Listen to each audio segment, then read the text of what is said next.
అందస్య జ్ఞానాంజనశలాకయ చక్షురున్मीलितं येन तस्मै श्रीगुरवे नमः। श्रीचैतन्यमनोभीष्टं स्थापितं येन भूतले स्वयं रूपः कदा मह्यं ददाति स्वपदान्तिकं वन्देऽहं श्रीगुरुं श्रीयुतपदकमलं श्रीगुरुन् वैष्णवां च श्रीरूपं साग्रजातं सहगण रघुनाथान्वितं तं सजीवं सद्वैतं सावधूतं परिजनसहितं कृष्णचैतन्यदेवं श्रीराधाकृष्णपदान् सहगण ललिता श्रीविशान्वितं च నమో విష్ణుపాదాయ మాతాజీ హే కృష్ణేష్టాయ కృష్ణ భూతలే కరుణా సింధో శ్రీమతే దీనబంధో.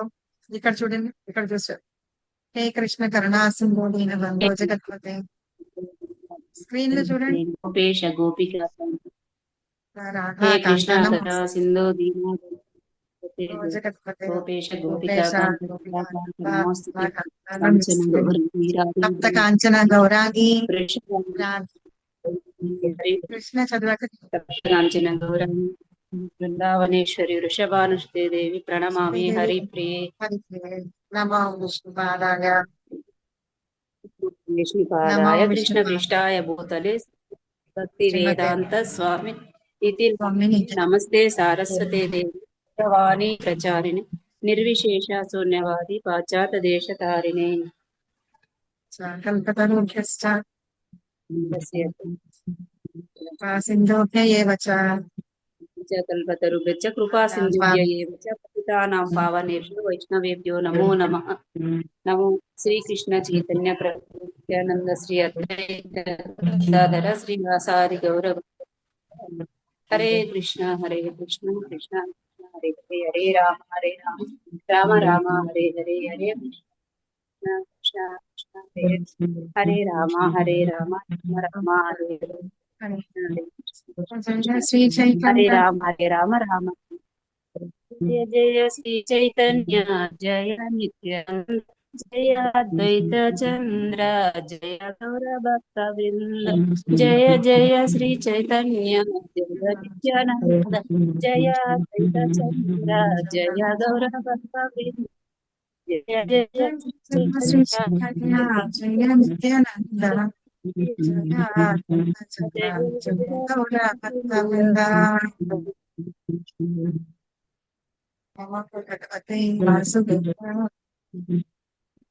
చదవండి. ఓం నమో భగవతే వాసుదేవాయ. ఓం నమో భగవతే నమో భగవతే వాసుదేవ ఓం నమో భగవతే వాసుదేవాయ. ఇప్పుడు చెప్పండి. ముఖం కరోతి వాచాలం పంగం లంగాయితే పాదమహం వందే శ్రీ గురుం దీనతారిణం పరమానంద మాధవం శ్రీ చైతన్య ఈశ్వరం. Thank you Mataji. మీ వాయిస్ చాలా తక్కువగా అనిపించింది, మరి మైక్ దగ్గర పెట్టుకోండి. లేకపోతే శ్రీరామ రామామంతా చదువుతున్నాం కదా మనం. నేను వినిపిస్తున్నా కదా అందరికి? హరే కృష్ణ మాతాజీ ధన్యవాదాలు. సో శ్రీనామామృతంగా చదువుకుంటున్నాం. యాక్చువల్ గా ఇది భక్తి భక్తి స్వామి ప్రభుపాద. హరే కృష్ణ మాతాజీ. సో ఇందులో రోజు ఒక్కొక్కటి చదువుకుంటున్నాం మనం. అయితే ఇవాళ రోజున ఏం చెప్తున్నారంటే, నిన్న ఎవరు చెప్పారని చెప్పాం? ఈశ్వర్పురి చైతన్య మహాప్రభు చెప్పాడని చెప్పారు. వేదాల యొక్క సారం అంతా ఏంటి? భగవంతుడిని ధ్యానించడమే, నామని చెప్పడమే అని. వాటి యొక్క ఎస్సెన్స్ అంటే అది కూడా, అంటే వాటిల్లో ఉన్న భాష్యము అదే, దాని సారాంశము అంతా కూడా అదే అన్నమాట. భగవంతుడి నామాన్ని జపించమని ఈ కలియుగంలో చేయవలసిన పని అని. అది తప్ప వేరే ఇంకా మనం చేయవలసిన పెద్ద రిలీజియస్ అంటే ఆధ్యాత్మిక పనులు ఇంకేమీ లేవు అనమాట. భగవంతుడి నామం జపించడం, ఆయన సేవ చేయడం అన్నమాట. అయితే ఇది ఎవరు చెప్తున్నారంటే చైతన్య మహాప్రభు స్వరూప్ దామోదరికి, రామానందరాయకి, వాళ్ళిద్దరికి చెప్తున్నారు అనమాట. ఇన్ కలియుగ chanting of the holy name is the most feasible means of salvation. మనం అందరం ముక్తి కోసం చూస్తూ ఉంటాం కదా. ధర్మ, అర్థ, కామ్య, మోక్ష, ఇవన్నీ ఏమంటారు? చతుర్విధ పురుషార్థాలు అంటారు. అయితే ధర్మ, అర్థ, కామ అయిన తర్వాత మనం ప్రతిదానికి చూసేది ఏంటంటే మోక్షం కోసం అన్నమాట. మోక్షం లభించేయాలి అని చెప్పేసి మనం చేస్తాం. ఏదైనా చిన్న పుణ్యకార్యం చేసినా మోక్షం కోసం అని చేస్తున్నట్లుగానే చేస్తాం. అయితే ఈ కలియుగంలోట భగవంతుడి నామం జపిస్తేట అది చాలా ఈజీ వేట మోక్షం పొందడానికి. అది ఇక్కడ చైతన్య మహాప్రభు ఫాజుద్దాం గారికి రామానంద రాయ్కి చెప్తాను అనమాట. In great jubilation, Shri Chaitanya Mahaprabhu said, "My dear Swarup Damodar and Ramananda Raya, know from me that chanting of the holy names is the most feasible means of salvation in this age of Kali." ఇది Chaitanya చరితామృతలో అంత్యలీలలో 20వ chapter లో 8వ verse లో చెప్తున్నారు అనమాట. So ఇంకా మనం అక్కడికి రాలేదు, అక్కడికి వచ్చినప్పుడు మళ్ళీ గుర్తు చేసుకుంటాం. సరేనా? హరినామాన్ని జపించండి అని చెప్పి. శ్రీరామామృతకి జై, శ్రీల ప్రభుపాదకి జై, రామాచార్య శ్రీల హరిదాస్ రావుకి. సో మనం ఇవాళ నిన్న ఏం చదువుకున్నామో అది మాత్రం చెప్పండి, మొత్తం స్టార్టింగ్ నుంచి చెప్పకుండా. ఎవరైనా నిన్న చెప్పుకున్న పాయింట్స్ ఏమన్నా 2-3 చెప్పండి. గుర్తుందా ఎవరికన్నా? కొంచెం కొంచెం ఉమ్, కొంచెంగా.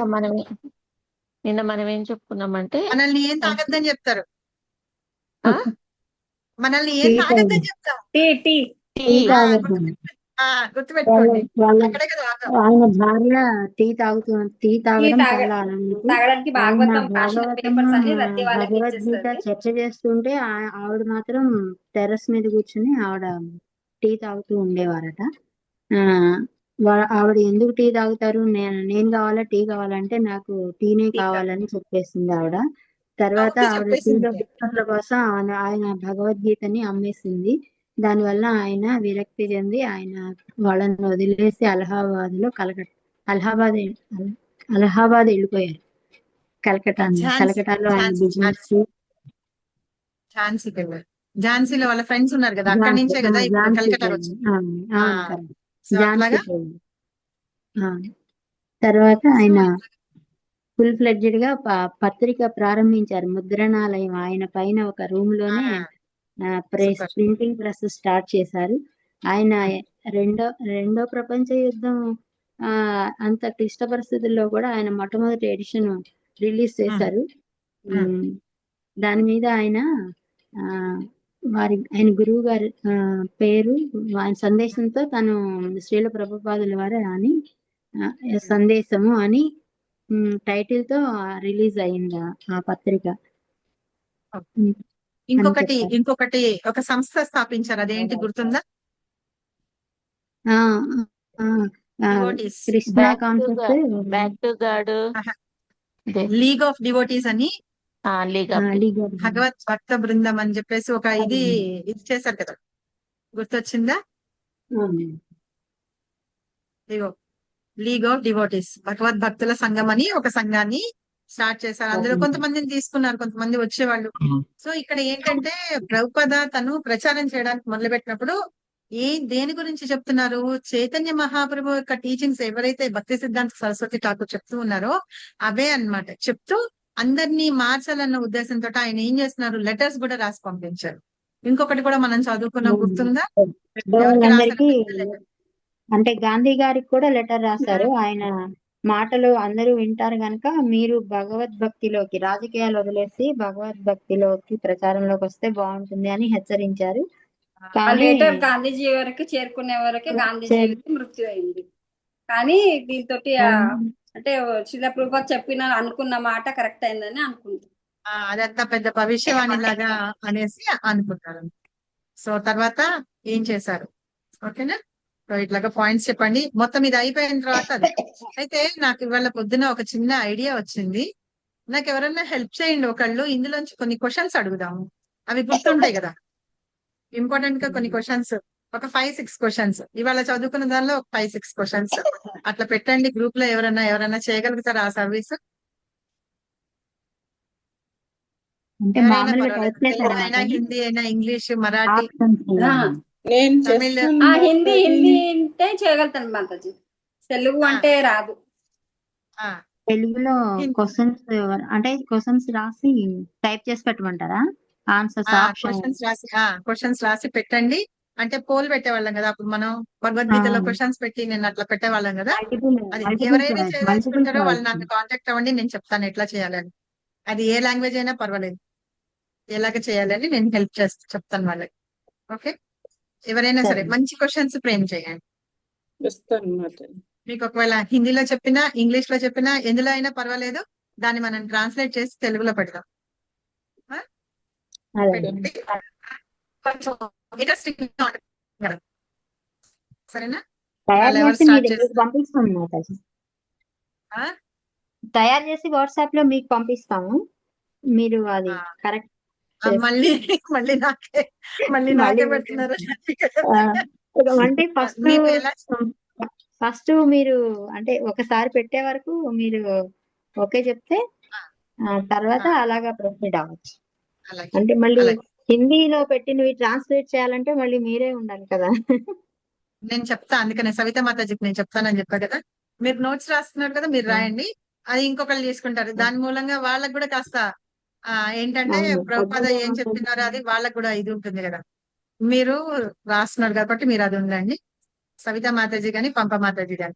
ఓకే, హ్యాండ్ రైస్ చేస్తున్నారు ఆల్రెడీ. మీ ఇద్దరు కలిసి చేసినా కూడా నాకు చాలా ఆనందం. ఓకేనా? చేయండి, సవితా మాతాజీ చేస్తున్నారు కదా, చేయండి. ఓకే, సరే. ఆవిడకి ఏమన్నా క్వశ్చన్స్ ఫ్రేమింగ్ లో హెల్ప్ కావాలంటే పంప మాతాజీని అడగండి. ఓకే ఓకే మాతాజీ అడుగుతాను.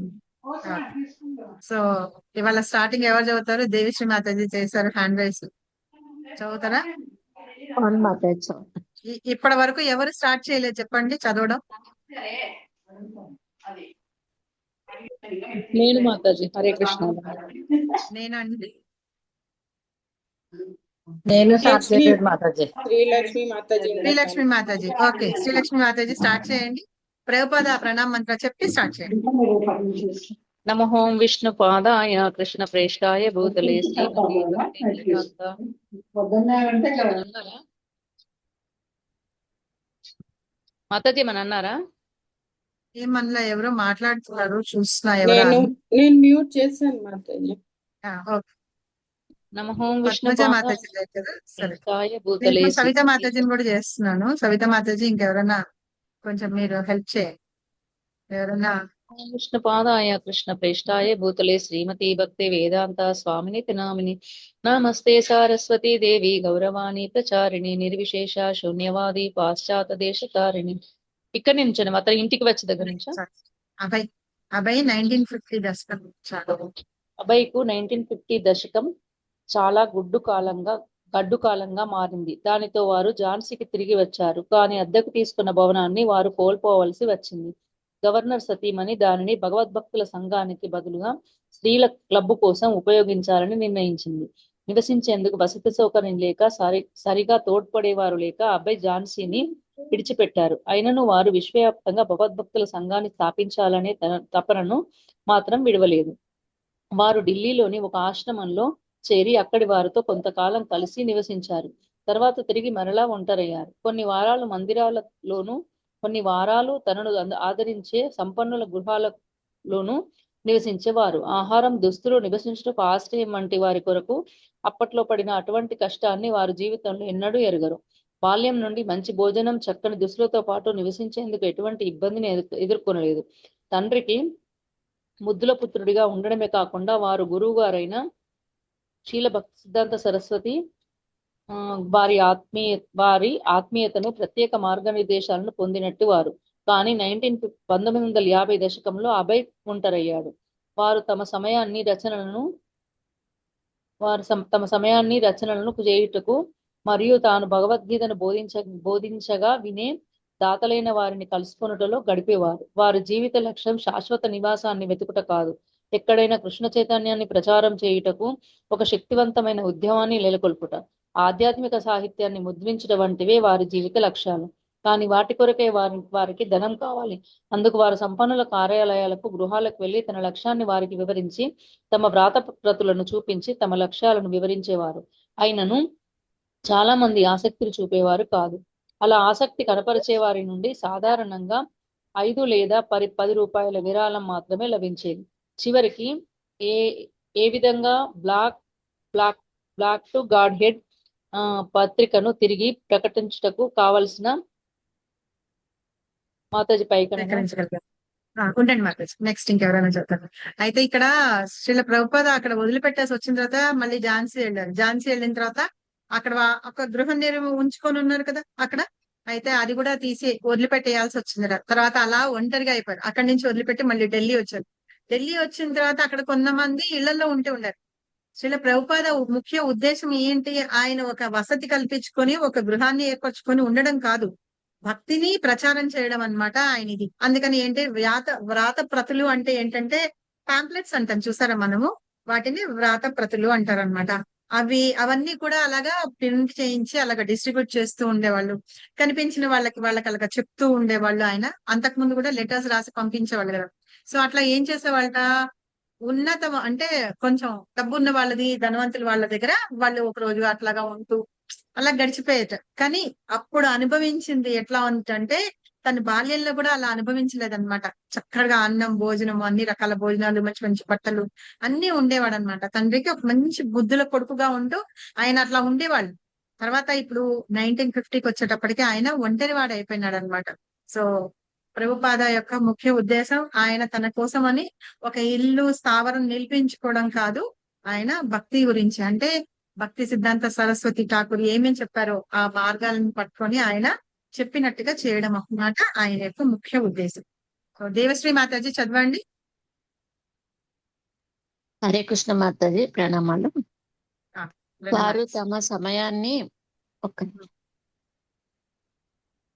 తమ సమయాన్ని రచనలను చేయుటకు మరియు తాను భగవద్గీతను బోధించగా వినే దాతలైన వారిని కలుసుకొనుటలో గడిపే మాతాజీ మాతాజీ ఉండండి, ఇది అయిపోయింది. సారీ, ఇది అయిపోయింది. అయితే ఆ బుక్ అంటే ఈ బ్యాక్ టు గాడ్ హెడ్ అనేది పత్రిక ప్రచురించడం ఆగిపోయింది అనమాట, మధ్యలో ఆగిపోయింది. అయినా ఎవరైనా కొంచెం ఆసక్తి కనిపించారనుకోండి, వాళ్ళ దగ్గరికి వెళ్తే వాళ్ళ 5 రూపాయలు 10 రూపాయలు అంతా ఇస్తూ ఉండేవారట. అలా తీసుకున్న డబ్బుల్ని ఆయన జమ చేసుకుని మళ్ళీ బ్యాక్ టు గాడ్ హెడ్ అనే అదే పత్రిక ఏదైతే ఉందో దాన్ని ముద్రించడం మొదలు పెట్టారట. ఇది చదవండి మాతాజీ. మంచి దుస్తులు, అభయ మంచి దుస్తులను కూడా కొనుక్కునేందుకు ధనం లేక ఢిల్లీ చలికాలంలో కూడా కోటు కూడా లేకుండా తిరిగేవారు. వారు బ్యాక్ టు గాడ్ హెడ్ పత్రిక ప్రతుల అచ్చుతప్పులను దిద్దుటకు ముద్రణాలయానికి ఎప్పుడు కాలినడకనే వెళ్ళేవారు. అటువంటి క్లిష్ట పరిస్థితుల్లో కూడా తన పత్రిక ప్రచురణ గురించి వారికి అంత పట్టుదల ఎందుకని ఆ ముద్రణాలయ యజమాని అడిగినప్పుడు అది నా జీవిత లక్ష్యము అని చెప్పేవారు. వీలైనప్పుడు ముద్రాపకునికి చిన్న చిన్న మొత్తాలుగా ధనాన్ని చెల్లించేవారు. పత్రికలు ముద్రించబడగానే ఇంకెవరైనా చదువుతారు, చాలా మంది ఉన్నారు కదా. మాతాజీ ఒకటి అడుగుతున్నాం మేము ఎగ్జాంపుల్ గా. ఏంటంటే ఇప్పుడు మీరు క్వశ్చన్లు తయారు చేయమన్నారు కదా, అంటే అభయ్ ఎలాంటి కష్టం పడిండు అని ఇది ఒక క్వశ్చన్ లాగా పెట్టొచ్చా మాతాజీ? నేను క్లాస్ అయిపోయిన తర్వాత చెప్తాను. ఓకే మా, సరేనా? క్లాస్ అయిపోయిన తర్వాత చెప్తాను. ఓకే. మీ కుమారి మాతాజీ చదవండి. పత్రికలు ముద్రించబడగాని. హరే కృష్ణ మాతాజీ. ఇది ఆయన జీవిత లక్ష్యం ఏంటిట అంటేను ఆ బ్యాక్ టు గాడ్ హెడ్ ఆ పత్రికని ముద్రించడము, వితరణ చేయడం అన్నమాట. అది ఆయన జీవిత లక్ష్యం. ఓకే, చదవండి. పత్రికలు ముద్రించబడగానే వారు నగరం అంతటా కాలినడకన తిరుగుతూ వాటిని అమ్మేవారు. టీ దుకాణాల దగ్గర కూర్చుని తన ప్రక్కన ఉన్న వారిని బ్యాక్ టు గాడ్ హెడ్ పత్రికను దయచేసి కొనమని అర్థించేవారు. తన వ్యాసాలు మరియు సంపాదకీయుల ద్వారా ఆధునిక నాగరికతలోని భౌతికవాది మరియు నాస్తికవాద మరియు నాస్తికవాద ధోరణులను అభయ విమర్శించేవారు. అంతేకాకుండా వారు మధ్యలో తమ వ్యక్తిగత అనుభవాలను కూడా వివరించేవారు. తన పత్రికను అమ్ముతున్న సమయంలో తనకు ఎదురైన వ్యతిరేకతను గూర్చి, సాధారణంగా కొన్నిసార్లు ఎదురైనట్టి మర్యాద మరియు అమర్యాదలను గురించి వారు ఒక వ్యాసము బ్యాక్ టు గాడ్ హెడ్ పత్రికలో వ్రాసారు. సమయం లేదనటము సామాన్య మానవుని దీర్ఘవ్యాధి అనేది అండర్లైన్ చేసుకోండి. బుక్స్ ఎవరి దగ్గర ఉంటే కనుక మనం ఎప్పుడు టైం లేదు టైం లేదు అంటాం సమయం కదా. లేదు, సమయం అది లేదనటం ఏంటంటే సామాన్య మానవుని దీర్ఘవ్యాధి అనేది ఈ వ్యాసం పేరు. సూపర్. దుర్భర దరిద్రముతో ఉన్నప్పటికీ తన సందేశం యొక్క తక్షణ అవసరాన్ని గుర్తించినప్పటికీ అభయత బాధ కలిగించేటట్లు గాను కఠోరముగా మతోన్మాదంతోనూ కూడిన రచనలు చేసేడి వారు కాదు. వారు తన రచనలను బద్ధముగాను సంబంధముగాను ప్రామాణికముగాను రచించినప్పుడు తన పాఠకులు ఉన్నతమైన ఆధ్యాత్మిక తత్వాన్ని వినుటకు పరమ సత్యమును అంగీకరించుటకు సిద్ధముగా ఉంటారని భావిస్తూ రచనలు చేసేవారు. హరే కృష్ణ. సో ఇక్కడ ఏంటంటే Srila Prabhupada back to God head ఆ 10 రూపాయలు 5 రూపాయలు వాళ్ళు ఇచ్చినవన్నీ తీసుకొని ఆ ముద్రించడానికి వాటికి యూజ్ చేసేవారు అనమాట. అది వెళ్ళి అది అంటుంటే ఆయన ఏం చెప్పేవారట, ఆ ముద్రణ దానిలో ఉన్నప్పుడు అందులో ఏం చేస్తారంటే తప్పులు ఏమన్నా ఉన్నాయా అవన్నీ చూసుకొని మళ్ళీ చెప్తారనమాట. ఫస్ట్ ఒకటి స్క్రిప్ట్ అని ఇస్తారు, తర్వాత ఏమేమి ఉంటాయో అవన్నీ తప్పులు ఏమన్నా ఉంటే కనుక చెప్తే దాన్ని సెట్ చేస్తారనమాట. అలా చేయడానికి అలా వెళ్ళినప్పుడు ప్రభుపాద ఏం చేసేవారట, ఖాళీ నడకతోటే వెళ్ళేవారట. ఎంత దూరం వెళ్ళినా దానికి వెళ్ళారు. అయితే అతను అనేవాడట, ఆ ముద్రించి అతను, ఎందుకు ఊరికని ఇట్లా వస్తున్నావు చేస్తున్నావు అంటే, ఇదే నా జీవిత లక్ష్యం అని చెప్పి చెప్తూ ఉండేవారట. సో అలాగా చేస్తూ వెళ్ళేవారట. తర్వాత ఆయన స్వయంగా ఆ పుస్తకాలన్నీ తీసుకొని బ్యాక్ టు గాడ్ హెడ్ పుస్తకాలు తీసుకొని ఎక్కడ ఆ నగరం అంతా, ఢిల్లీ దగ్గర అక్కడ నగరం అంతా కూడా తిరిగి ఆయన ఖాళీ నడకతోటే అమ్ముతూ ఉండేవాళ్ళట.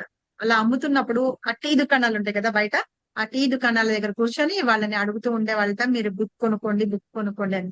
అయితే అందులో ఏంటంటే ఎలాంటి టాపిక్స్ ఉండేవాటంటే తన వ్యాసాలు అంటే ఆయన మనం రాస్తారు చూసారా, ఆ టాపిక్ ఎట్లా ఉండేదంటే మన ఆధునిక నాగరికత ఎలా ఉంటుంది అని, తర్వాత భౌతికవాదం ఎలా ఉంటుంది, తర్వాత నాస్తికవాదం ఎలా ఉంటుంది, అంటే మాయావాదీస్ ఉంటారు చూసారా, వాళ్ళ ధోరణిని వాటన్నిటిని విమర్శిస్తూ ఉండేవారట శ్రీల ప్రభుపాద. సో అంతేకాకుండా ఏం చేసేవాళ్ళట, మధ్య మధ్యలో అందులో తన స్వయంగా జరిగిన అనుభవాలు ఏవేవైతే ఉన్నాయో, ఎలా అనుభవిస్తున్నారు, ఏం చేశారని అవన్నీ కూడా వివరించేవాళ్ళట అందులో. అయితే ఆ పత్రికని అమ్ముతున్నప్పుడు ఎలాంటి మర్యాదలు అమర్యాదలు, కొంతమంది చాలా గౌరవంగా ఉన్నదానికంటే 10 రూపాయలు ఎక్కువ ఇచ్చి తీసుకుంటారు, కొంతమంది ఏమో వద్దు అనడమే కాకుండా ఇష్టం వచ్చినట్టు మాట్లాడతారు చూసారా. మనం సింపుల్ గా బుక్ డిస్ట్రిబ్యూషన్ అనేటప్పుడు మనం డిసెంబర్ లో బుక్ మ్యారథాన్ ఉంటుంది కదా, అప్పుడు వెళ్ళినప్పుడు చాలా చాలా అనుభవిస్తూ ఉంటాం. బుక్ తీసుకోమంటే తీసుకోకపోగా వాళ్ళు ఏవో చెప్తూ ఉంటారు. సో అలాగా ప్రభుపాద ఏమేమి అనుభవించారో అవన్నీ కూడా రాసట ఈ పత్రికలో రాసి ఆ ఒక వ్యాసం రాసట. దానికి ఏం పేరు పెట్టారటంటే సమయం లేదనడం సామాన్య మానవుని దీర్ఘ వ్యాధి అని పేరు పెట్టారట దానికి. ఆ వ్యాసం పేరే అదనమాట. దాన్ని పెట్టి దాని మీద ఇంకా వ్యాసాన్ని రాశారట. అయితే ఎట్లా ఉన్నా సరే, అంటే ఎంత దరిద్రంలో ఉన్నా, అంటే తనకి డబ్బులు అవన్నీ ఉండేవి కాదు కదా, అలాగా లేనప్పుడు కూడా ఆకలి బాధని కూడా ఇది చేస్తూ, అంటే బాధని భరిస్తూ కూడా ఆయన రచనలను చేస్తూ ఉండేవారట. ఇంకా రచనలు ఎలా ఉండేవిటంటే తర్కబద్ధంగా, అంటే ఇప్పుడు మనం ఇది అవునా కాదా, మనకి ఎన్ని డౌట్లు వస్తూ ఉంటాయి, ఇది చెయ్యొచ్చా అది చెయ్యకూడదా అని, అలాగుంటూ ఉంటాయట. శాస్త్ర సంబంధంగా ఉంటాయట. ఇప్పుడు మనం ఒక భాగవతం తీసుకుని చదువుతున్నాం అనుకోండి, అక్కడ చదువుతుంటే ఎన్నో చెప్తారు భగవద్గీతలోవి ఇంకా వేరేవి. అలాగే భగవద్గీత తీసుకుంటే ఎన్నో ఉపనిషత్తుల్లోంచి వాటిల్లోంచి పురాణాల్లోంచి కూడా చెప్తూ ఉంటారు అనమాట ప్రభుపాద. అలా శాస్త్ర సంబంధంగా చెప్తూ అది విన్నప్పుడే మనకి ప్రామాణికంగా, అంటే ఏంటంటే ప్రూఫ్ కావాలన్నమాట ప్రతిదానికి. సో నువ్వు చెప్పావు కదా, దీనికి ప్రూఫ్ ఏంటి, ఎక్కడ ఉంది అని అడుగుతాం. కలియుగంలో మనకందరికీ ఏంటంటే ప్రూఫ్ కావాలి. మన కళ్ళతో చూసినా మనకు తెలిసినా కానీ ఒప్పుకోమన్నమాట. అది ఎక్కడుందో చూపిస్తేనే అప్పుడే ఒప్పుకుంటాం. సో అలాగా ప్రామాణికంగా రచనలు చేసినప్పుడు మాత్రమే ఆధ్యాత్మికత గురించి అందరూ వింటారు. ఆ భగవంతుడి గురించి, పరమ సత్యం అంటే స్వయంగా కృష్ణ పరమాత్మ అన్నమాట, అబ్సల్యూట్ ట్రూత్ అంటాం, వాళ్ళన్నిటినీ అంగీకరిస్తారు. అలాగా తీసుకొని అని ప్రభుపాద అలాగా ఆ బేసిస్ మీద రచనలు చేస్తూ ఉండేవాళ్ళట. సూపర్ గా ఉంది. నెక్స్ట్ ఎవరు చదువుతారు? లలిత మాతాజీ చదవండి టీ కొట్లో. హరే కృష్ణ మాత. టీ కోట్లలో బ్యాక్ టు గాడ్ హెడ్ పత్రికను అమ్మడంతో పాటు అభయ ఆ పత్రికలను పత్రులకు విరాళాలు ఇచ్చే దాతలకు మరియు భారతదేశంలోని విదేశంలోను నివసించే వారికి ఉచితంగా ప్రతులను తపాలా ద్వారా పంపించేవారు. ఆంగ్లం మాట్లాడే దేశాల వారి కొరకు వారు తప్పించేవారు. అంతేకాకుండా ప్రతులను వారికి పంపించాలని వాంఛించేవారు. దాని కొరకు వారు ఇతర దేశంలోని గ్రంథాలయాలు, విశ్వవిద్యాలయాలు, సాంస్కృతిక ప్రభుత్వ సంస్థల చిరునామాలను సేకరించి తాను పంపగలిగినన్ని బ్యాక్ టు గాడ్ పత్రాలను పంపేవారు. వారు పాశ్చాత్య దేశంలోని పాఠకులకు ఒక లేఖను వ్రాస్తూ తన దేశంలోని పాఠకుల కంటే కూడా వారు మరింత అధికంగా ఈ దేశాన్ని గ్రహించాలని సూచించారు. చదవనా మాతాజీ ఇంకా? చదవండి, చిన్నగా అభయ్ తన బ్యాక్ టు గాడ్ హెడ్ పత్రిక ప్రతులను భారత రాష్ట్రపతి డాక్టర్ రాజేంద్ర ప్రసాద్ కు పంపుతూ దానితో పాటు దైవచింతన లేని పరిపాలనలోని సమాజం ప్రమాదకర భవితవ్యాన్ని ఎదుర్కోవాల్సి వచ్చును, ఆ మహాపతనం నుంచి కాపాడండి అని హెచ్చరిస్తూ ఒక లేఖను కూడా పంపారు. కనీసం తాను పంపుతున్న బ్యాక్ టు గాడ్ హెడ్ పత్రికలు చూడమని పత్రిక చదవండి. పత్రికలను శీర్షికలైన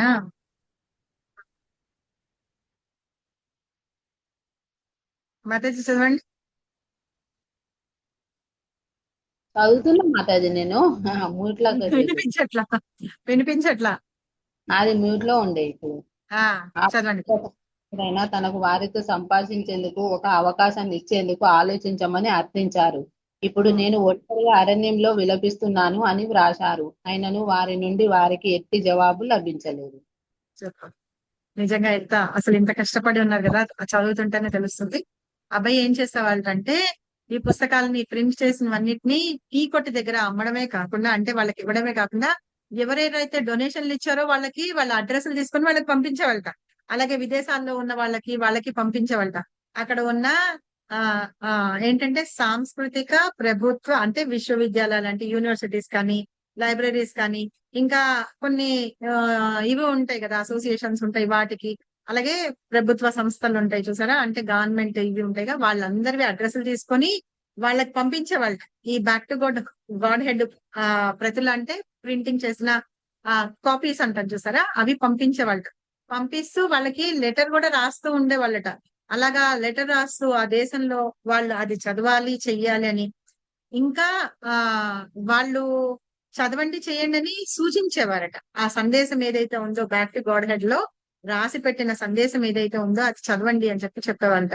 అలాగే మన భారత రాష్ట్రపతి, అప్పట్లో ఉన్న రాష్ట్రపతి రాజేంద్ర ప్రసాద్, ఆయన పంపిస్తూ దైవ చింతన ఉంటే రాజ పరిపాలన బాగా జరుగుతుంది, భవిష్యత్తులో ఎలాంటి ఇవి ఎదుర్కోవాల్సి వచ్చినా మనం చేయగలుగుతాము అని చెప్తూ ఆయనకి ఇది కంపల్సరీగా చదవండి అని చెప్పేసి చెప్తూ ఒక లెటర్ కూడా రాశారట ఆయనకి. అయితే దయచేసి వారిని ఆ మహాపతనం నుండి కాపాడండి అని చెప్పారట. ఎవరిని? ఈ ప్రపంచంలో జనాలన్నిటికీ అన్నమాట. ఈ భవిష్యత్ అంతా ఎట్లా ఉంటుంది అంటే వాళ్ళందరికీ ఎట్లా అంటే ఈ ఆధ్యాత్మికతలో వెళ్తూ ఉంటేనే వాళ్ళందరికీ ప్రమాదం నుంచి వాళ్ళు బయటపడతారు అని చెప్పి సూచిస్తూ దైవ చింతన ఉండాలి అని చెప్తూ లెటర్ రాశారట. లెటర్ రాసి ఈ బ్యాక్ టు గాడ్ హెడ్ దాన్ని కూడా పంపించారట. అంటే కాపీస్ పంపించారట, ఒకసారి చూడండి అని చెప్పేసి. తర్వాత మళ్ళీ నాతోటి సంపాదకట ఉంటే ఆయనతోటి మాట్లాడేటందుకు ఒక మీటింగ్ అరేంజ్ చేయమని చెప్పి ఇచ్చారట. ఇప్పుడు ఇక్కడ ఎట్లా చెప్తున్నారు చూడండి. అప్పుడు ఆయనతో ఏం చెప్పారట, ఇప్పుడు నేను ఒంటరిగా ఉన్నాను, అరణ్యంలో ఉండి నేను విలపిస్తున్నాను అని రాశారట. ఆ లెటర్ లో రాసి పెట్టారట. అలాగా రాసి అలా చేసినా కూడా ఎవరి నుంచి కూడా ఆయనకి రిప్లై రాలేదు. ఓకే, తర్వాత అరుణకుమారి మాతాజీ చదవండి. హరే కృష్ణ మాతాజీ. ఢిల్లీలో ఎండాకాలం వేడి 114 డిగ్రీలకు పెరిగినప్పటికీ అభయ్ తన పక్షపత్రికను అమ్మటానికి ప్రతిరోజు వెళ్లేవారు. ఒకసారి ఆయన ఎండ దెబ్బకు కళ్ళు తిరిగి పడిపోయారు. అప్పుడు ఒక పరిచయస్తుడు ఆయన్ను తన కారులో ఎక్కించుకుని డాక్టర్ దగ్గరికి తీసుకుని వెళ్ళాడు. ఇంకొకసారి ఒక ఆవుచే కుమ్మివేయబడి ఆయన దిక్కుమొక్కు లేకుండా రోడ్డు పక్కనే పడిపోయారు. అటువంటి సమయాల్లో ఒకప్పుడు ఆయన తానెందుకు ఇల్లు వ్యాపారం విడిచిపెట్టానా అని కృష్ణునికి పూర్తిగా శరణాగతుడైనప్పటికీ ప్రతిదీ ఎందుకింత కష్టంగా అవుతుందో అని అనిపించేది. కానీ అనేక ఏళ్లు గడిచి అనేక మంది శిష్యులతో అనేక దేశాలలో కృష్ణ చైతన్యోద్యమం నెలకొన్న తర్వాత ఆయన అవన్నీ తలుచుకుంటూ ఆ సమయంలో నాకు అర్థం కాలేదు, కానీ ఆ కష్టాలన్నీ నా సంపదలని నాకు ఇప్పుడు అర్థమైంది, అదంతా శ్రీకృష్ణుని కరుణే అని అనేవారు. హరే కృష్ణ. ఎట్లా చూడండి 43 degrees ఉందట ఢిల్లీలో అప్పుడు. వీళ్ళు ఒకసారి పడిపోయారట, ఇంకొకసారి వడదెబ్బ తగిలిందట, ఇంకొకసారి ఆవు పొడి చేసిందట. అట్లా కూడా ఉన్నప్పుడు అనుకునేవాళ్ళట, మనమందరం కూడా అనుకుంటాం చూడ, కృష్ణుడు నాకెందుకు ఇన్ని ఇది చేస్తున్నారు, ఇన్ని కష్టాలు నాకే ఇస్తున్నారు అని తను అనుకున్నాడట. అప్పుడు కూడా అనుకునేవాడు. కానీ ఇన్ని భావిస్తున్నారు అంటే ఇక్కడ ఎన్ని ఇబ్బందులు పడుతున్నారు, ఏం చేస్తున్నారు అనేది మనకి అర్థం కావాలన్నమాట. ఏదైనా సరే రాత్రికి రాత్రి జరిగిపోదు, రాత్రికి రాత్రి వచ్చేదన్నమాట. దాని వెనకాల ఎంత కష్టం ఉంటుంది, ఎలా స్టార్ట్ చేసి ఎలా చేస్తారు అని అన్ని చెప్తాను. తర్వాత కొన్ని సంవత్సరాలకి మనకి కృష్ణ కాన్షియస్ అంటే కృష్ణ చైతన్య సంఘం ఇస్కాన్ ఉంది చూసారా, అది స్థాపించారనమాట.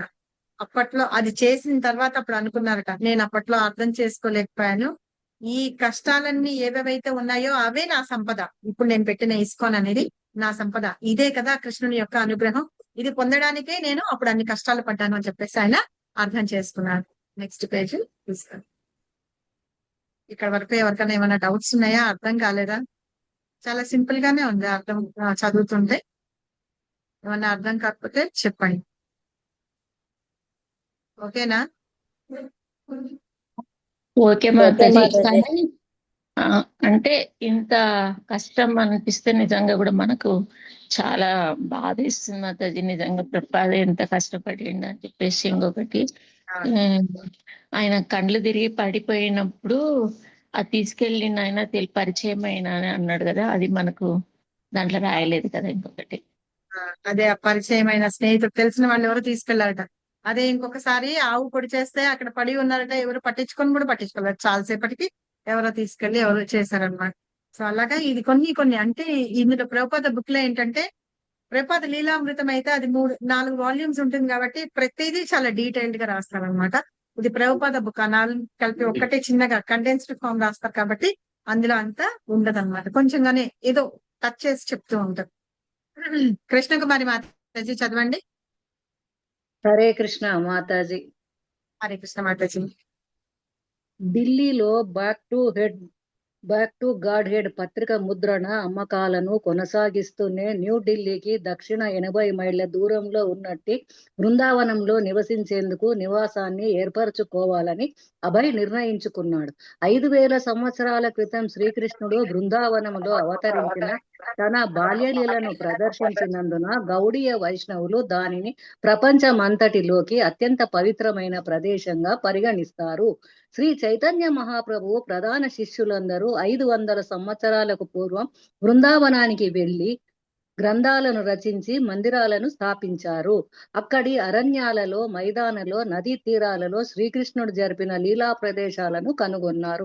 అట్టి బృందావనంలోని ప్రశాంత ఆధ్యాత్మిక వాతావరణంలో తాను వ్యాసాలను వ్రాసుకుంటూ ఢిల్లీకి వచ్చి తన సాహిత్యాన్ని వితరణ చేయడం మరియు మర్యాదస్తులైన దాతల నుంచి విరాళాలను సేకరించడం బాగుంటుందని అభయ్ భావించాడు. కనుకనే వారు యమునా నది తీరంలో గల వంశీ గోపాల్జీ మందిరంలో అత్యంత సాధారణమైన ఒక చిన్న గదిని అతి చౌకగా అద్దెకు తీసుకున్నారు.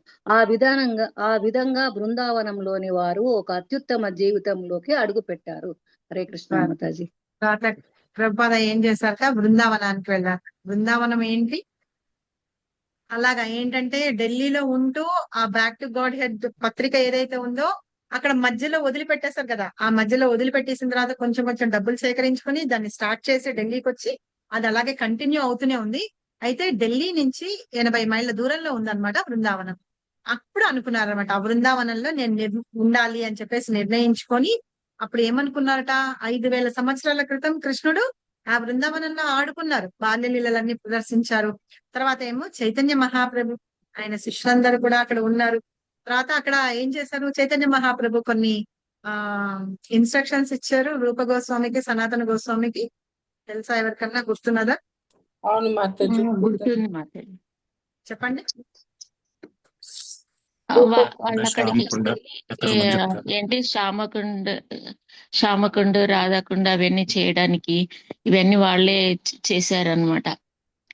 రామానందరాయుడు, స్వరూప దామోదర్ వీళ్ళందరూ. వాళ్ళు కాదు మాతాజీ, వాళ్ళు కాదు. రామానంద రాయ్, స్వరూప్ దామోదర్ కాదు. ఎవరు ఇందాక ఎవరో చెప్తున్నారు? రూప గోస్వామి సనాతన్ గోస్వామికి ఇన్స్ట్రక్షన్స్ ఇచ్చారు. వాళ్ళకి ఇన్స్ట్రక్షన్స్ ఇచ్చారు. ఏంటంటే మరుగున పడిపోయి ఉన్న రాధాకృష్ణులు లీలలు చేసినవన్నీ మరుగున పడిపోయి ఉన్నాయి కదా ఆ ప్రదేశాలు, అవన్నీ అలాగ చేస్తూనే రాధాకుండు, శ్యామకుండు అవన్నీ కూడా కనుక్కున్నారనమాట. అవన్నీ చేయమని చెప్పారు. రూప గోస్వామికి ఫస్ట్ చెప్పారు కదా, ఏం చెప్పారు, నువ్వు భక్తి అనే దాని గురించి బుక్స్ రాయమన్నారు, రాసి దాన్ని ప్రచారం చేయమని చెప్పారు అనమాట. సనాతన గోస్వామికేమో ఈ మరుగున పడిపోయిన వాటన్నిటిని కూడా వెలికి తీసి వాటన్నిటిని అందరికీ అందేలాగా చేయమని చెప్పేసి సనాతన గోస్వామికి చెప్పారు. సో వాళ్ళిద్దరూ అలా గురువులు ఎవరైతే ఉన్నారో అక్కడ బృందావనంలో జీవ గోస్వామి వీళ్ళందరూ ఉన్నారు. తెలుసు కదా మనకి 6 షడ్ గోస్వాములు ఉన్నారు కదా. ఆ గోస్వాములందరూ అక్కడ ఉండి భక్తి చేసి ఉన్నారనమాట. వాళ్ళందరూ ఆ బృందావనం అరణ్యాల్లో వాటిల్లో అంతా తిరుగుతూ ఆ మైదానాల్లో వాటన్నిటిలో కృష్ణుడు జరిపిన లీలా ప్రదేశాలన్నింటినీ వాళ్ళు కనుక్కున్నారనమాట. కనుక్కొని అవన్నీ ఇప్పుడు మనం వెళ్ళి చూస్తామంటే బృందావనంలో అవన్నీ వాళ్ళు కనుక్కొని తీసి పెట్టినవి అనమాట. సో అవన్నీ ఉన్నాయి కాబట్టి అలాగా బృందావనం వెళ్దాము, వెళ్ళి నేను అక్కడ ఉండి ఒక రూమ్ తీసుకొని ఉంటాను అని అనుకున్నారట ప్రభుపాద. అనుకొని చాలా తక్కువలో చీప్ గా ఉండే రెంట్ ఉండే రూమ్ ఒకటి తీసుకొని ఉన్నారట. అప్పుడు ఏమనుకున్నారట, ఇంకా నేను ఢిల్లీకి వస్తాను, వచ్చి ఏం చేస్తాను, ఆ బుక్స్ ఏవైతే ఉన్నాయి కదా, back to God head books ఉన్నాయి కదా, అవి నేను తీసుకొని మిగతా వాళ్ళందరికీ నేను పంచిపెడుతూ ఉంటాను, అమ్ముతూ ఉంటాను, చేస్తూ ఉంటాను. కానీ నేను డొనేషన్స్ ఎవరైతే మర్యాదస్తులు ఉంటారో ఇస్తారో వాళ్ళందరి దగ్గరికి వెళ్ళి నేను తీసుకుంటాను అని అప్పుడు డిసైడ్ చేస్తున్నారు అనమాట. అలాగా ఎక్కడ ఉన్నారు, ఎక్కడ తీసుకున్నారు చూడండి, యమునా నది తీరంలో గల వంశీ గోపాల్జీ మందిరంలో అత్యంత సాధారణమైన ఒక చిన్న గుడి ఎక్కడ ఉన్నారు అనేసి ప్లేస్ అన్నమాట. ఈ నదీ తీరంలో ఉన్న వంశీ గోపాల్జీ మందిరం దగ్గర ఒక రూమ్ ని తీసుకొని అక్కడ బృందావనంలో ఉండాలి అని డిసైడ్ చేసుకొని తన జీవితంలో అడుగు పెట్టారనమాట. అంటే అది అత్యుత్తమమైన జీవితం అని చెప్తున్నారు. తర్వాత నెక్స్ట్ ఇందాక శైలజ మాతాజీ మీరు హ్యాండ్ రైస్ చేశారు, దింపేశారు, చదువుతారా? శైలజ మాతాజీ, హరే కృష్ణ. శైలజ మాతాజీ చదవండి. అభయ్ బృందావనాన్ని ఒక సామాన్య వ్యక్తి దర్శించినట్లు దర్శించలేదు. శ్రీకృష్ణుని శుద్ధ భక్తునిగా మురికి వాడల గుండా సాధారణంగా నడిచి వెళ్ళేటప్పుడు, లేక బృందావన వీధులన్నింటిలో గల వేలాది మందిరాలలోని ఇండ్లలోనూ ఉన్నటువంటి శ్రీకృష్ణుని విగ్రహ రూపాలను దర్శించినప్పుడు వారు అమితానందాన్ని పొందేవారు. మేడపై గల తన చిన్న గదిలోంచి బయటకు చూస్తే మధ్యాహ్నపు సూర్యకాంతిలో తలతల మెరుస్తూ విశాలమైన మలపులతో ప్రవహించే యమునా నది కనిపించేది. సాయంకాలం యమునా నది శీతల పవనాలను ఆస్వాదిస్తూ కేశీఘాట్లో భక్తులు చేసే సాయంకాల ప్రార్థనా గీతాలను వినేవాడు. బృందావనం అంతటా మ్రోగుతున్నట్టి మందిర గంటలను వినేవారు. కొన్నిసార్లు గ్రంథ రచనను నిలిపి స్థానికులతో మరియు యాత్రికులతో రద్దీగా ఉండే చోట్ల తిరిగేవారు. ప్రతి చోట హరే కృష్ణ నామం వినిపించేది. దారిలో ఎదురయ్యే ఎంతో మంది వ్యక్తులు సంప్రదాయంగా వారిని జయరాధే లేక హరే కృష్ణ అని పలకరించేవారు. ఎంత బాగుంది కదా అబ్బాయి. అక్కడికి వెళ్ళినప్పుడు ఆ బృందావనంలో ఎట్లా ఉందట ప్లేస్, ఎంత బాగుందట చూడండి. ఆయన డాబా మీదకి వెళ్ళి ఆయన రూమ్ నుంచి చూస్తూ ఉంటే పగలిపూటేమో ఆ సూర్యకిరణాలు పడి మిలమిలా మెరుస్తూ యమునా నది ప్రవహిస్తూ ఉంటుంది కదా, అలా కనిపిస్తూ ఉంటాడు, తల మెరిసిపోతూ. సాయంకాలం అయ్యేటప్పటికి చల్లటి గాలులు వీస్తున్నాయి. తర్వాత కేశీఘాట్ దగ్గర భక్తులు సాయంకాలం పూట ప్రార్థనలు వినిపిస్తూ ఉంటారు, అట్లా చేస్తూ ఉంటారట. అలాగా గంటలు మోగుతూ ఆ బృందావనం అంతా గంటలు మోగుతూ అలా ఉండేట. అలాగా కొంతమంది గ్రంథ రచనలు చేస్తూ ఉంటారట, కొంతమంది యాత్రికులు ఉంటారు కదా, అలా అంతటితోటి రద్దీగా ఉంటూ ఉండేదట. హరే కృష్ణ మంత్రం అంటే భగవంతుడి యొక్క నామం అక్కడ పాడుతూ ఉండేవాళ్ళు అనమాట ఎవరైనా. సో మన ప్రభుపాద వెళ్ళి కనిపించినప్పుడు ఎవరన్నా చాలా గౌరవంగా జయరాధే అని కానీ హరే కృష్ణ అని ప్రభుపాదని పలకరిస్తూ ఉండేవాళ్ళు. విజయ నంబూరి మాతాజీ చదవండి. హరే కృష్ణ మాతాజీ. హరే కృష్ణ. బృందావనం శ్రీకృష్ణునికి శాశ్వత ధామమైనట్లే అభయ్ కూడా అతనికి దాసుడే. అభయ్కి బృందావనం తన సొంత గృహంలా అనిపించింది. సహజంగానే వారు బృందావనంలో కలిగే ఆత్మ సంతృప్తిని మరియు పారవస్యాన్ని గురించి ఇతరులకు తెలియజేయాలని ఎల్లప్పుడూ ఆలోచిస్తుండేవారు. దేవాది దేవుడైన శ్రీకృష్ణ భగవానుడు తన శాశ్వత ధామంలో తనతో కలిసి నివసించుటకు రమ్మని జీవాత్మ అందరినీ ఆహ్వానిస్తున్నాడు. ఆయనను భారతదేశంలోని అతి కొంతమంది మాత్రమే దానిని అర్థం చేసుకోగలిగారు. విదేశాల్లోని ప్రజలకు బృందావనం గురించి కానీ, యమునా నది గురించి కానీ, భౌతిక వాంఛల నుండి విముక్తి పొందుట గురించి కానీ ఏమీ తెలియదు. వీటిని ప్రపంచంలోని జనులు అందరూ ఎందుకు పొందకూడదని అభయ్ భావించాడు. ఇది శాంతి ప్రసాదించే ధామం. అయినను దీనిని గురించి ఎవరికీ తెలియదు. జనాలకు తెలుసుకోవాలనే ఆసక్తి లేదు. మరియు నిజానికి వారంతా తప్పిస్తున్నది దీని కొరకేనని కూడా వారికి తెలియదు. హరే కృష్ణ మాతాజీ. హరే కృష్ణ. Thank you Mataji. ఎంత బాగుంది కదా. నిజంగా మీకు అందరికీ తెలుసా బృందావనం యొక్క గొప్పతనాన్ని గురించి? మనం కృష్ణ కాన్షియస్ లోకి రాకముందు నిజంగా నాకైతే తెలీదు. బృందావనం అనే ఒక ప్లేస్ ఉందని తెలీదు.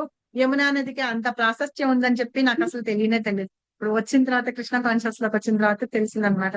అది మనందరి యొక్క శాశ్వత ధామం. అక్కడ కృష్ణ భగవానుడు ఉంటాడు కదా. అందుకని జీవాత్మలందరినీ అంటే ప్రతి వాళ్ళని అక్కడికి రండి అని చెప్పేసి ఆహ్వానిస్తున్నాడు. అదే చెప్తున్నాను అనమాట ప్రభుపాద. భారతదేశంలో చాలా కొద్ది మందికి మాత్రమే దీని గురించి తెలుసు అని. అయితే విదేశాల్లో ఉండే వాళ్ళు బృందావనం గురించి కానీ అసలు వాళ్ళకి ఇంకా అసలు తెలియదని. అయితే వాళ్ళు ఎప్పుడు అందరం ఏంటంటే మనందరం భౌతికమైన విషయాల్లో మనం ఎప్పుడు ఉంటూ ఉంటాం కదా. అయితే వాటి నుంచి దూరంగా ఉండాలి, ఇక్కడ రావాలి. మన వాటన్నిటి నుంచి విముక్తి పొందాలి అంటే బృందావనానికి రావాలి, అక్కడ ఉండి మహత్యాన్ని తెలుసుకోవాలని. అది శాంతిని ప్రసాదించే ధామ్ అంట. సో కాబట్టి అయినా ఎవరికి తెలియదు కాబట్టి అందరినీ పిలవాలి, రావాలి అని.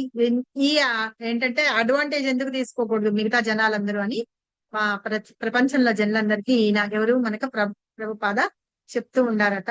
అలాగా ఆయన తప్పిస్తూ ఉండేవాళ్ళట. ఎవరు మన జనాలకి ఎవరికి తెలియలేకపోతుంది, ఇవంతా నేను వాళ్ళందరికీ చెప్పాలి అని చెప్పేసి అని ఉంటూ ఉండేవారట. నిజానికి మనందరం ఆనందం కావాలనుకుంటాం కదా, ఆ ఆనందం ఇక్కడ దొరుకుతుందని. సరే, విజయనంబూరి మాత చదవరా మీరు ఇప్పుడు? మోటో రేణుక మాతాజీ చదవండి. సనాతన ధామమైన బృందావన వైభవాలు.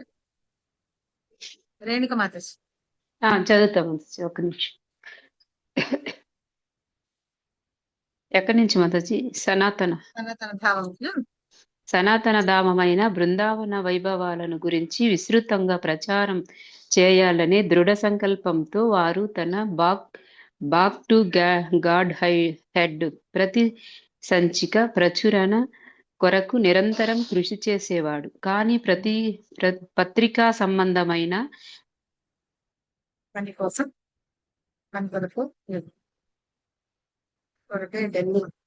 ఢిల్లీ రావడానికి కృష్ణ మాతాజీ. సరే, ఇంకెవరైనా చేరుకునేవారు. కృష్ణ మాతాజీ దండవత్నం. మాతాజీ మీరు ఇందాక మధ్యలో అంత కట్ అయిపోయింది మాతాజీ. నాకు టవరే కట్ అయిపోతా ఉంది మాతాజీ. సనాతన ధామమైన బృందావన వైభవాలను గురించి విస్తృతంగా ప్రచారం చేయాలనే దృఢ సంకల్పంతో వారు తన బ్యాక్ టు గాడ్ హెడ్ ప్రతి సంచిక ప్రచురణ కొరకు నిరంతరం కృషి చేసేవాడు. కానీ పత్రికా సంబంధమైన పని కొరకై ఢిల్లీకి వెళ్లి రావడం వారికి కష్టంగా ఉండేది. వారు ఉదయం రైలులో ఢిల్లీకి వెళ్లి అక్కడ నివసించేందుకు వసతి లేక అదే రాత్రికి బృందావనం తిరిగి చేరుకునేవారు. కనుక ఢిల్లీలో పని చూసుకున్నటకు ఎక్కువగా సమయం ఉండేది కాదు, మరియు అందుకు డబ్బును ఎంతగానో ఖర్చు పెట్టాల్సి వచ్చేది. కొన్నిసార్లు ఢిల్లీలో పుణ్యాత్ముడైన ఎవరో ఒక వ్యక్తి వారికి అక్కడ ఉండుటకు ఆశ్రయం ఇచ్చేవారు. అబ్బాయి ఎంతగా ఖర్చు తగ్గించుకున్నా డబ్బుకు కష్టంగానే ఉండేది. ప్రయాణాలకు, ముద్రణకు, తపాలా ఖర్చులకు సరిపోయేంత విరాళాలు సంపాదించుట కష్టమయ్యేది. అబ్బాయి తన పక్ష పత్రికను 12 సంచికలుగా ప్రచురించేసరికి వారి దగ్గర గల డబ్బు పూర్తిగా ఖర్చు అయిపోయింది. కేవలం స్నేహ సంబంధంతో ముద్రించుట తన వలన కాదని ముద్రాపకుడు చెప్పాడు. దానితో బృందావనానికి తిరిగి వచ్చిన అబ్బాయి తన రచనలు కొనసాగించారు, కానీ వాటిని ప్రచురించాలనుకున్నట లేదు. మాతాజీ పై కదా. ఒక రోజున ఏకాంతంలో వైరాగ్య భావంతో అభయ్ బృందావన భజన అనే కవితను బెంగాలీలో రచించారు. ప్రత్యేకించి అందులోని ఆరంభ వాక్యాలు వ్యక్తిగతం మరియు ఆత్మ పరిచయాన్ని చేయును. ఒక నిమిషం. సో ఇక్కడ ఏంటంటే ఇక్కడ చెప్తున్నారు పక్షపత్రిక అంటున్నారు. అంటే ఏంటి? పక్షపత్రిక అంటే దానికి అంటే ఈ 15 పత్రిక రోజులకు ఒకసారి 15 వచ్చేదండి రోజులకు 15 ఒకసారి days లో పెడతారు ఒకసారి మాతాజీ పక్ష పత్రిక 15 అంటే. days లో ప్రింట్ అయ్యేది మ్యామ్. సో వారపత్రిక వారపత్రిక, పక్ష పత్రిక పక్షపత్రిక, మాస మాసపత్రిక. పత్రిక అట్లానే ఉంటాయి కదా. సో పక్ష పత్రిక అంటే 15 రోజులకు ఒకసారి వేసేది. 12 సంచికలు వెయ్యాలి అంటే గనక ఆయనకి చాలా కష్టమైపోయేదిట. డబ్బులు సరిపోయేవి కాదుట. ఉన్న డబ్బులు అవన్నీ ప్రతిసారి ఏంటంటే బృందావనం నుంచి ఢిల్లీకి రావాల్సి వచ్చేదిట. బ్యాక్ టు బ్యాక్ ఢిల్లీలోనే కదా ప్రింటింగ్ అవుతుంది. అందుకని అవి తీసుకోవడానికి, అవి ఇక్కడ మళ్ళీ డిస్ట్రిబ్యూట్ ఇన్ సెన్స్ అమ్మడానికి, వాటికి చేయడానికి కష్టమైపోతూ ఉండేదిట. ఆ ఖర్చులు కూడా ఎక్కువ అయిపోతున్నాయి. ప్రయాణం ఖర్చులు తగ్గించుకుందామన్నా సరే డబ్బులకి చాలా కష్టమయ్యేదిట. మళ్ళీ ఆ ప్రింటింగ్ కి కూడా వాటికి తర్వాత పోస్టల్ కదా వాళ్ళందరినీ కొన్ని మనకి చెప్పారు కదా. యుఎస్ లో వాటిల్లో ఉన్న యూనివర్సిటీస్ కి, లైబ్రరీలకి, వాటన్నిటికి పంపిస్తారు ఇది అని చెప్పేసి అలా అన్నిటికీ పంపించడానికి వాటికి తీసుకునే డబ్బులు కూడా కొంచెం చాలా కష్టమైపోతూ ఉండేదట. అయితే ఒక రోజు ఏకాంతంలో కూర్చొని రాశారట ఆయన. ఇది ఎంత బాగుందటంటే బృందావన భజన అనే కవితను బెంగాలీలో రచించారట. ఎవరు మనకి ప్రభుపాద రాశారు. అందులో ఆ వాక్యాలు ఎలా ఉంటాయి అంటే ఆత్మని పరిచయం చేస్తూ ఉంటుందిట. చాలా బాగుంది. ఇప్పటి వరకు ఎవరు చదవలేదు, వాళ్ళు చదవండి. ఏంటంటే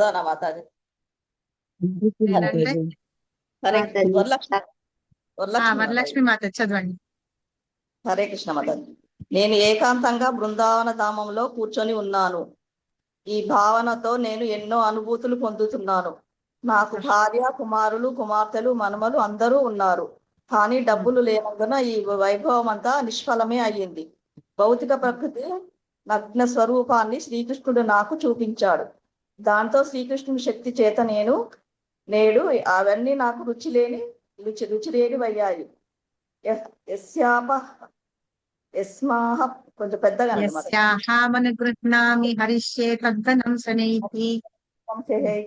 ఎవరి ఎడల కృపను కలిగి ఉంటానో వారి సంపదలన్నిటినీ క్రమముగా తీసుకుంటాను.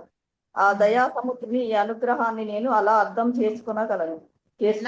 చేసుకోగలను అంటారు. ఒక్క నిమిషం. సో ఇక్కడ బృందావనంలో కూర్చొని ఉన్నాను, తాను ఏం చేస్తున్నాడో చెప్తున్నాను అనమాట. తను ఏమేం బాధలు, అనుభవాతులన్నీ చెప్తున్నాడు. ఏంటంటే ఎన్నో అనుభూతులు. భార్య ఉన్నారు, పిల్లలు ఉన్నారు, మనవళ్ళు ఉన్నారు, అందరూ ఉన్నారు. కానీ డబ్బు మాత్రమే లేదుట. ఆ డబ్బులు లేకపోయేటప్పటికి ఇంతమంది ఉన్నా ఏమున్నా కూడా వైభవం లేకుండా అయిపోయిందిట. ఇంకా ఏంటట, అలాగా డబ్బులు చేతుల్లో లేనప్పుడు ఈ భౌతిక ప్రకృతిట తన రూపాన్ని చూపించిందిట, తన స్వరూపాన్ని చూపించిందట. మనం చేతిలో డబ్బులు పెట్టుకొని వెళ్తే మనం ఎవరిని పట్టించుకోము, ఏమీ ఉండదు. చేతిలో డబ్బులు లేనప్పుడు ఎవరి దగ్గరకన్నా వెళ్ళి అడుగుతాను చూసారా, అప్పుడు మనకి తెలుస్తుంది అనమాట నిజంగా పరిస్థితి ఎట్లా ఉంటుందని. సో అలాగా భౌతిక ప్రకృతి యొక్క తన రూపాన్ని, నగ్న స్వరూపాన్ని కృష్ణుడు నాకు చూపించాడు అని చెప్తూ ఆయన దాంతో కృష్ణుని యొక్క శక్తి అవన్నీ కూడా నాకు రుచి లేనివి అయిపోయినాయట. ఆయన చేసే శక్తి గాని ఏదైనా సరే. మనకి ఇప్పుడు చూడండి, ఆకలితో ఉంటాము, ఎవరు పెట్టేవాళ్ళు లేరు, అప్పుడు దేవుణ్ణి ఫస్ట్ తిట్టుకుంటాం. నీకేం అన్యాయం చేశాను, నాకు ఇంతకెందుకు చేసావు, ఇంత అన్యాయం ఎందుకు చేస్తున్నావు అని దేవుణ్ణే తిట్టుకుంటాను చూసారా. అందుకనే అట్లాగా ఆయన శక్తి గాని ఏమైనా సరే నాకు రుచి లేనివిగా అయిపోయినాయట. తర్వాత ఇక్కడ చెప్తున్నారు అనమాట, ఎవరి కృప అంటే నేను అంటే భగవంతుడు చెప్తున్నా అనమాట. నేను ఎవరి కృప ఎడలా కలిగి ఉంటానో వారి సంపదనంతని నేను తీసేసుకుంటాను అని చెప్తున్నాను అనమాట కృష్ణ ఈ లైన్ లో. ఇది భగవద్గీతలో శ్లోకం. అవునా మాతాజీ? ఏ శ్లోకమో పంప మాతాజీకి తెలియాలి. ఓకే. సో ఎవరి మీద తను కృప కలిగి ఉంటారో వాళ్ళ సంపదనంతని తీసేసుకుంటారట. సో ఆ భగవంతుడి దయ నాకు కలిగింది అని నేను ఎలా అర్థం చేసుకోవాలి అని ఆయనే అడుగుతున్నారు అనమాట. ఈ బెంగాలీలో రాశారట శ్రీల ప్రభుపాద, ఇందులో చెప్తున్నాడు. తర్వాత చదవండి మాతాజీ. భార్య, బంధువులు, మిత్రులు, సోదరులు అందరూ నేను నిర్ధనుడనని తెలిసి నన్ను త్యజించారు. ఇది దుఃఖమే అయినను నాకు ఇది నవ్వు తెప్పిస్తుంది. ఏకాంతంలో కూర్చొని నవ్వుకుంటున్నాను. ఈ మాయా సంసారంలో నిజంగా నేను ఎవరిని ప్రేమించాలి? నా ప్రియమైన నా తల్లిదండ్రులు ఎక్కడికి వెళ్ళారు? నా స్వజనులైన పెద్దలందరూ ఎక్కడికి వెళ్ళిపోయారు? వారి గురించిన వార్త నాకెవరు చెబుతారు? చివరకు ఈ కుటుంబాల్లో మిగిలింది ఒక పేర్ల జాబితా మాత్రమే. సూపర్, ఎంత బాగుంది కదా. నేను నా భార్య భర్తలు, నా పిల్లలు, సోదరులు వాళ్ళందరూ ఏం చేశారు, నా దగ్గర డబ్బులు లేవనేటప్పటికీ నన్ను వదిలేశారు. సో అది నాకు దుఃఖం అనిపించినా ఒక్కొక్కప్పుడు నవ్వని తెస్తుందట. అలాగే ఏకాంతంలో కూర్చొని ఆయన నవ్వుకుంటూ ఉంటున్నాడు. ఈ సంసారం అనేది దుఃఖాలే ఉండడం చూసారా, అది మాయ అని చెప్పి. నిజంగా ఎవరిని ప్రేమించాలని మనకు అర్థం కాదట. తల్లిదండ్రులు ఉన్నారు, వాళ్ళందరూ ఎక్కడికి వెళ్ళిపోయారు? నా స్వజనులు ఉన్నారు, పెద్దవాళ్ళు ఉన్నారు, ఇంకా బాబాయిలు వాళ్ళు వీళ్ళు అందరూ ఉంటారు కదా, వాళ్ళందరూ ఎక్కడికి పోయారు? సరే, వాళ్ళందరి గురించిన వార్త నాకు ఎవరు చెప్తారు? ఒకవేళ వాళ్ళకి ఏమైనా అయిందా, ఎలా ఉన్నారు అనే విషయాలు నాకు ఎవరు చెప్తారు అని చెప్తూ, ఇప్పుడు నా జీవితంలో నా కుటుంబం అనే వాళ్ళ పేర్లు మాత్రమే, జాబితా మాత్రమే మిగిలింది అని చెప్పేసి రాసుకున్నారట శిల ప్రభుపాద. ఇది కూర్చొని బంగాళీ. చాలా బాగుంది కదా. మనకు అలా అనిపిస్తుంది ఎప్పుడన్నా, అందరం కలిసి ఉన్నప్పుడు అనిపించదు. నెక్స్ట్ ఎవరు చదువుతారు మాతాజీ? విజయ కొడాలి మాతాజీ చదవండి.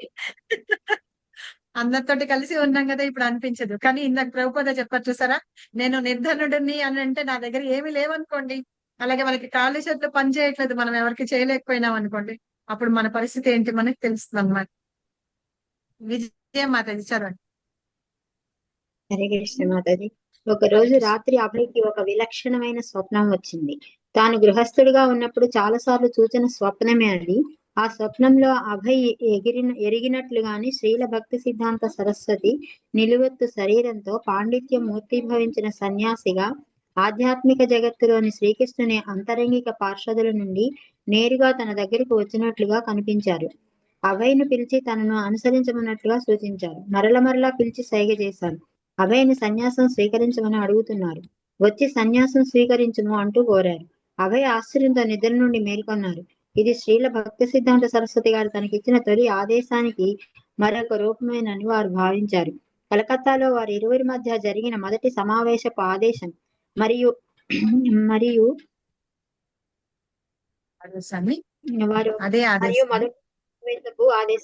అదే ఆదేశాన్ని తర్వాత వారు ఒక ఉత్తరం ద్వారా కూడా బలపరిచారు.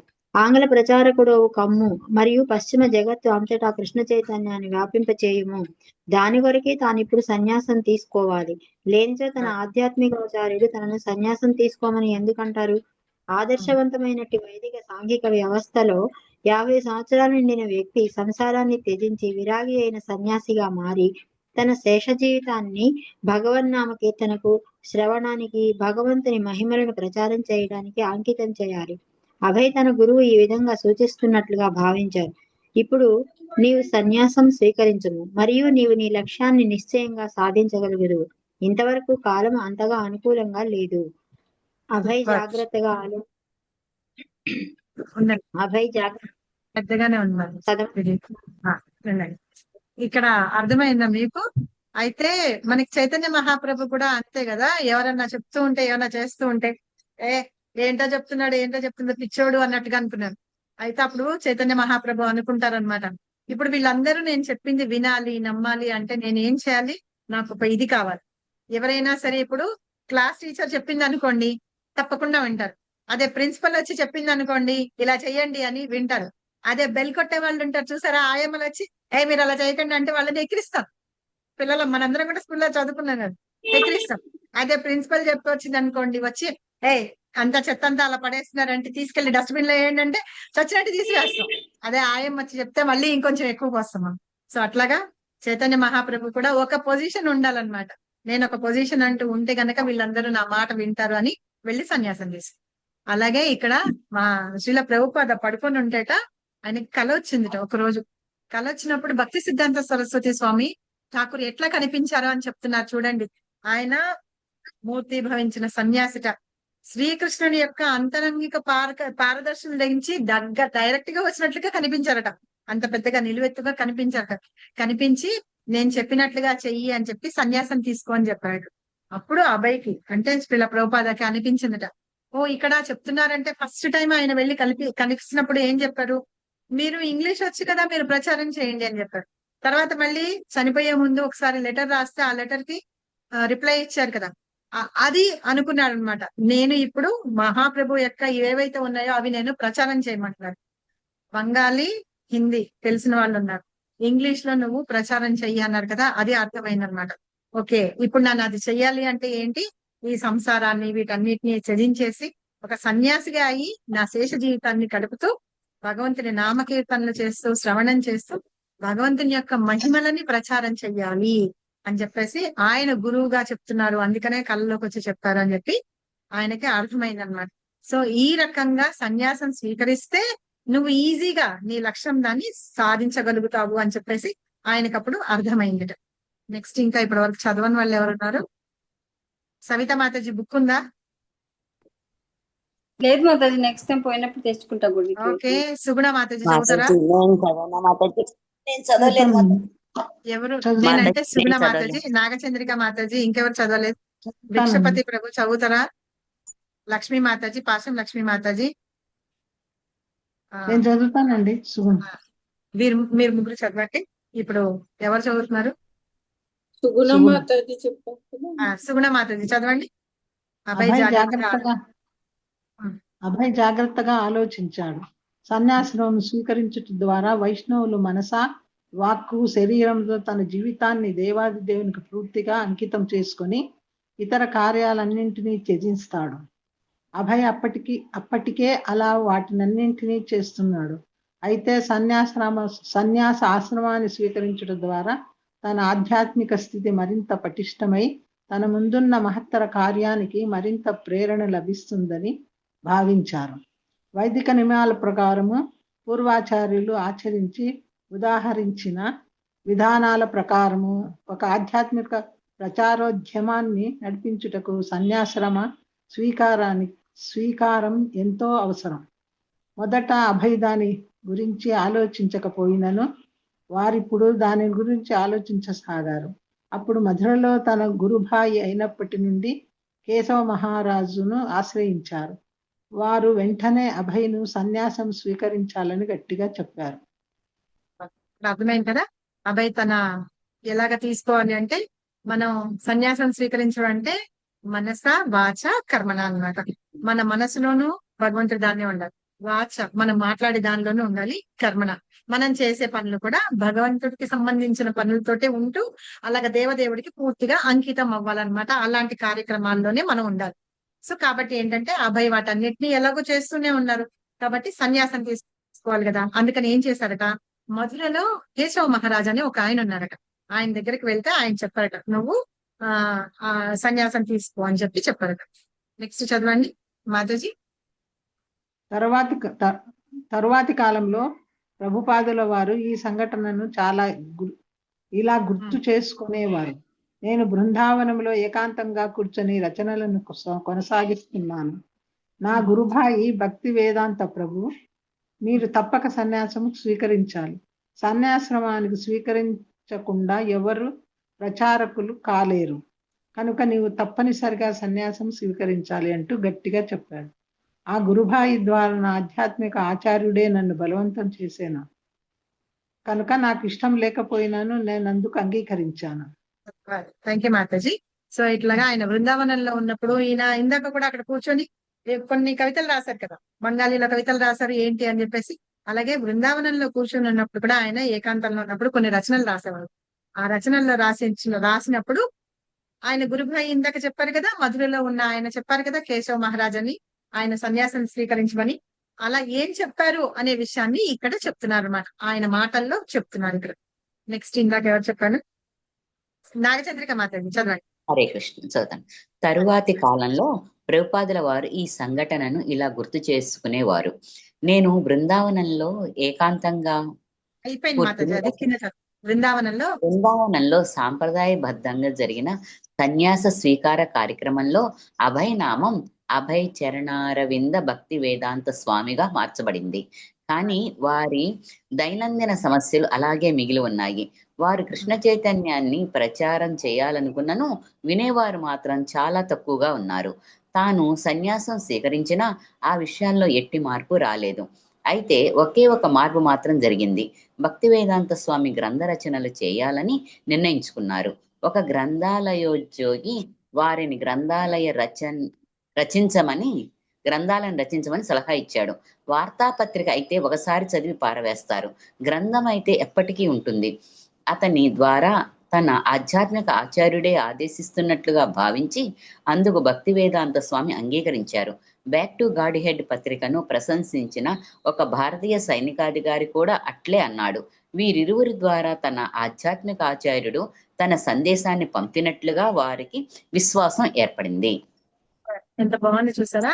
ఇందాక ఏమనుకున్నారంటే సన్యాసం తీసుకుంటేనే నేను ప్రచారం చేయాలి, సన్యాసం తీసుకున్న వాళ్ళు ప్రచారం చేస్తుంటేనే వింటారు అని చెప్పి, మామూలుగా ఉంటే వినట్లేదు ఎవరు అని చెప్పేసి అనుకున్నారట. అందుకని సన్యాసం తీసుకోవడానికి అంగీకరించారు.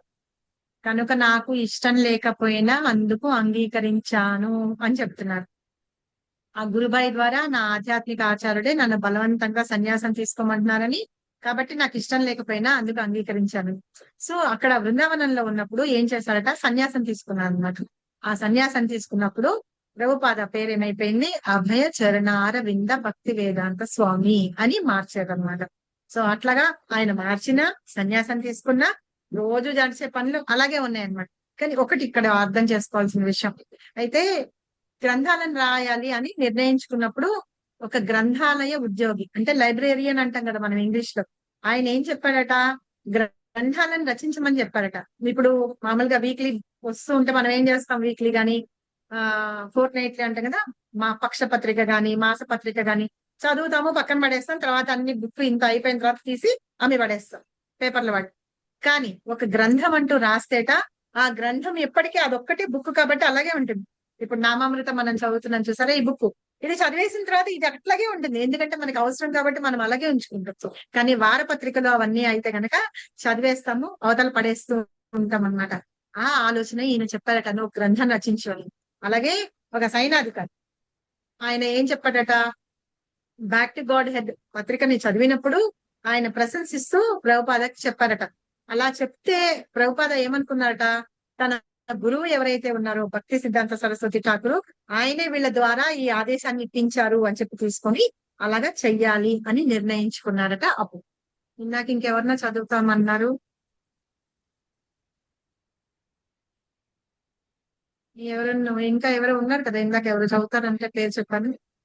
పాశం లక్ష్మీ మాతాజీ, ప్రభావతి మాతాజీ, మీ ఇద్దరు చదవండి. ఏం చేశారు? ప్రభావతి మాతాజీ చదువుతారా? హరే కృష్ణ మాతాజీ, దండవత్ ప్రణామ్ మాతాజీ. ధన్యవాద్ మాతాజీ, చదవండి. వైష్ణవ సాహిత్యంలో నుంచి చదవండి. కొంచెం పెద్ద అక్షరాలుగా. Thank you Mataji. చా వైష్ణవ సాహిత్యంలో అత్యంత ప్రధానమైన మరియు ప్రామాణికమైన శ్రీమద్ భాగవతాన్ని ఆంగ్లంలోకి అనువదించి వ్యాఖ్యానించాలని భక్తి వేదాంత స్వామి సంకల్పించారు. వైదిక విజ్ఞాన సారమే భగవద్గీత. అది ఆల మాదిరి ప్రాథమిక రూపం గల విస్తారమైన గ్రంథం. అంతకు పూర్వమే శ్రీల భక్తి సిద్ధాంత సరస్వతి, భక్తి వినోద ఠాగూరు వారిరువురు భాగవతంపై బెంగాలీ భాషలో వ్యాఖ్యానాలను భూమిక జీవిత కాలయత్నం రచించారు. నిజానికి దాదాపు పూర్వపు గొప్ప వైష్ణవాచారులందరూ అమల పురాణమైన భాగవతాన్ని వ్యాఖ్యానం రచించారు. ఆంగ్లానువాదం మరియు వ్యాఖ్యానం యావత్ ప్రపంచ వాసుల హృదయాలను ఒక రోజున మార్చగలవు. భక్తి వేదాంత స్వామి కనీసం కొన్ని గ్రంథాలనైనా ప్రచురించగలిగితే వారి ప్రచారం మరింత అధికం కాగలదు. రిక్తహస్తాలతో కాకుండా వారు ఎంతో ఆత్మవిశ్వాసంతో విదేశాలకు వెళ్ళగలరు. ఈ సరికొత్త థ్యాంక్ యూ మాతాజీ. సో ఇట్లా ఏంటంటే వైష్ణవ సాహిత్యంలో అంటే వైష్ణవులకి ఎక్కువగా ఇష్టపడేది ఏంటి, భాగవతం. ఆ భాగవతాన్ని ఆల్రెడీ కొంతమంది రాసి ఉన్నారు, అంటే అనువదించారు అన్నమాట. వాటికన్నా వ్యాఖ్యానాలు ఇచ్చారు, అంటే వ్యాఖ్యానం అంటే పట్టిచ్చారు అని అర్థం. అలాగే భక్తి సిద్ధాంత వేదాంత స్వామి కూడా అలాగే చేయాలని అనుకున్నారు. అలాగే భగవద్గీత, ఈ భగవద్గీత ఏంటి, అన్ని వేదాల యొక్క సారము భగవద్గీత. సో దీన్ని కూడా అలాగా, అది విస్తారమైన గ్రంథం కాబట్టి వాళ్ళందరూ కూడా బంగాలీలో వాటన్నిటిలో కూడా భాగవతంలో అంటే భక్తి వినోద ఠాకూర్, భక్తి సిద్ధాంత సరస్వతి వీళ్ళిద్దరూ కూడా బంగాలీలో వ్యాఖ్యానాలు రచించారట. అది రచించారు. అలాగే అంతకు ముందు కూడా వైష్ణవాచార్యులు, శ్రీధర స్వామి అని వాళ్ళందరూ ఉన్నారు చూసారా, వాళ్ళందరూ కూడా ఈ భాగవతానికి వ్యాఖ్యానం ఇచ్చారు. ఇప్పుడు మనం భాగవతం చదువుతున్నాం, మొన్న చదువుతున్నాం చూసారా, శ్రీధర స్వామి అని చెప్పి చదువుకున్నాం కదా, ఆయన వ్యాఖ్యానించారు ఇలాగాని ఒక చోట చదివాను. ఎవరికైనా గుర్తుందా? మొన్న మండే రోజు కూడా చెప్పాను నేను క్లాస్ లో. 42 శ్లోకం. ఏం చెప్పారు? అశ్వత్థామ దాని గురించి చెప్పారు కదా. అది ఆయన క్యారెక్టర్ గురించి, ఆయనని ఎందుకు ఇది చేయొద్దు, ఆయనని పనిష్ చేయొద్దు, శిక్షించారు. ద్రౌపదిని ఇది చేస్తూ చెప్పారు, అంటే అవును. సపోర్ట్ చేస్తూ చెప్పారు. అవును. అలాంటి బ్రాహ్మణుడికి, అలాంటి దుర్మార్గుడైన బ్రాహ్మణుడికి ఈవిడ ప్రణామం చేస్తుంది. ప్రణామం చేసి గౌరవించింది కదా. గౌరవిస్తే నిజంగా అయితే అతను ఒక బ్రాహ్మణుడు కాబట్టి గౌరవించింది. అతనిలో బ్రాహ్మణ లక్షణాలు ఉన్నాయా లేవా అని చూడలేదు. తన పిల్లల్ని చంపేసిన దుర్మార్గుడిగా కూడా ఆవిడ చూడలేదు. ఒక బ్రాహ్మణుడు గురువు యొక్క కొడుకు వచ్చాడు కాబట్టి అతనికి ప్రణామం చేస్తున్నాం మనం. అది చేసింది ఆవిడ కరెక్టే అని శ్రీధర్ స్వామి దాన్ని సపోర్ట్ చేస్తారనమాట. సో అట్లాగా మన ఆచార్యులు కొంతమంది ఉన్నారు, వైష్ణవ ఆచార్యులు. అలా వాళ్ళందరూ కూడా భాగవతం మనకు తెలుసు అమల పురాణం అని, మచ్చలేని పురాణం అని తెలుసు. దానికి వ్యాఖ్యానాలన్నీ ఉంటే వాళ్ళు పర్పస్ రాసి ఉన్నారనమాట. అయితే ఈ ఆంగ్ల అనువాదం మరియు వ్యాఖ్యానం యావత్ ప్రపంచ వాసుల హృదయాలను ఒక్కరోజు మార్చగలరు. అంటే ఆ సంస్కృతం అనేది రాదు, కొంతమందికి బెంగాలీ వచ్చు, కానీ ఇంగ్లీష్ లో ఉందనుకోండి అది చాలా మందికి చదువుతూ ఉంటారు. మొత్తం ఇక్కడే కాదు విదేశాల్లో కూడా అందరూ చదువుతారు, అందరికీ వచ్చి ఉంటుంది కాబట్టి అది వాళ్ళ హృదయాలందరినీ మార్చగలదు అని చెప్పేసి అనుకున్నారు అన్నమాట. కాబట్టి భక్తి వేదాంత స్వామి కనీసం కొన్ని గ్రంథాలు అంటే ఈ గ్రంథాల్లో కొన్నెన్నా ప్రచురించాలి అని చెప్పేసి చెప్తూ అప్పుడు చేస్తూ ఉంటే గనక ఆయన ప్రచారం ఎక్కువ అవుతుంది అని చెప్పేసి రిక్త హస్తం అంటే ఖాళీ హస్తాలతో కూర్చోకుండా ఆత్మవిశ్వాసంతో అప్పుడు నేను విదేశాలకి వెళ్ళగలరు అని చెప్పేసి అనుకున్నారనమాట. ఎవరు? ప్రభుపాద అనుకున్నారట. లక్ష్మీమాతాజీ చదువుతారా? ఆశ్రమ లక్ష్మీమాతాజీ. ఓకే, పంప మాతాజీ చదివేసేయండి మీరు. నేను చదువుతా. ఎవరు? నేనంటే ఎవరు మాతాజీ? నన్ను చదవమంటే లేదు, ప్రభావతి అంటే ఆపేద్దామని. మళ్ళీ చదవమంటే లేదు, ఇంకా ఓకే. ఆపేద్దామని లాస్ట్ కదా, ఎవరు చదవలేని వాళ్ళని పిలుస్తారు. పంప మాతాజీ మీరు చదివేయండి. Hare Krishna. Bhakti Vedanta Swami returned to Delhi with new purpose. The paper and printing capital of India was in the Chandni Chowk section of Old Delhi, and Bhakti Vedanta Swami thought it best to somehow locate himself there to regularly negotiate for printing books. Through an old printing contact, he met a temple owner who gave him a free room in his Radha Krishna temple near Chandni Chowk. The neighborhood was called Chippivada, a congested mixed Hindu-Muslim quarter. Now Bhaktivedanta Swami would work either in Vrindavan or Delhi. With few enthusiasm, he racked up a few donations and began again publishing Back to Godhead, while at the same time beginning his translation and commentary of Srimad Bhagavatam. Hare Krishna Mataji. Hare Krishna. Thank you Mataji. భక్తి వేదాంత స్వామి అంటున్నారు కదా, భక్తి వేదాంత స్వామి అంటే మన ప్రభుపాద అన్నమాట. ఆయన ఏం చేశారు, ఇంకా చెప్పిన తర్వాత ఢిల్లీకి వెళ్ళారనమాట. మళ్ళీ already back to God head ఒకటి ముద్రిస్తూ ఉన్నారు. అది కాకుండా ఇప్పుడు బుక్స్ గ్రంథాలను ముద్రించాలంటే పెద్దగా ప్రింట్ చేసే ప్రింటింగ్ ప్రెస్లు కావాలి. అవి ఎక్కడ ఉన్నాయట? చాందినీ చౌక్ లో ఉన్నాయట. అది ఓల్డ్ ఢిల్లీ అంటారట.